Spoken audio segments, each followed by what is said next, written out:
читаючи Біблію, я бачу, як Господь постійно кличе за собою людей.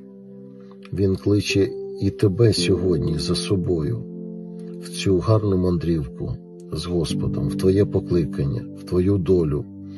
Він, як виноградар, господар виноградника, він виходить і бачить, що ти сьогодні стоїш без діла. І він гукає тебе в свій виноградник. Він постійно гукає.